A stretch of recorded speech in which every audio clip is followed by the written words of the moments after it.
రాజమండ్రిలో జరిగిన టీడీపీ కార్యకర్తల సమావేశంలో ఆ పార్టీ జాతీయ ప్రధాన కార్యదర్శి నారా లోకేష్ హాట్ కామెంట్స్ చేశారు.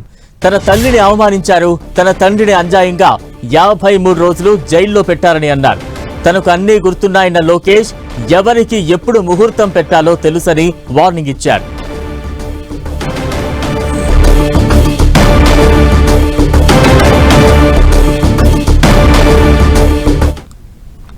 చాలా మంది అన్నారు తెలుగుదేశం పార్టీని భూస్థాపితం చేస్తా ఉన్నారు. తెలుగుదేశం పార్టీ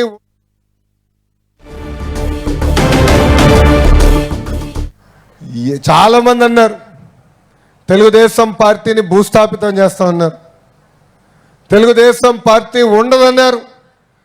కొంతమంది పార్టీ వీడి వెళ్ళినప్పుడు కూడా పెద్ద పెద్ద మాటలు మాట్లాడారు. కానీ కార్యకర్తలే చూపించారు తెలుగుదేశం పార్టీ అనేది రాబోయే 10 కాదు కదా 100 సంవత్సరాలు ఈ భూమి పైన ఉంటుంది. తెలుగు జాతి ఉన్నంత వరకు తెలుగుదేశం పార్టీ ఉంటాం శాశ్వతం. కానీ రాష్ట్రంలో కూడా ఒక సైకో ఉన్నాడు. ఎంత మంచి సినిమా అయినా ఒక చిన్న విలన్ ఉంటాడు. రాష్ట్రానికి ఒక సైకో ఉన్నాడు. నిన్న మొన్న మాట్లాడుతున్నాడు, అరెస్ట్ చేస్తాడంట.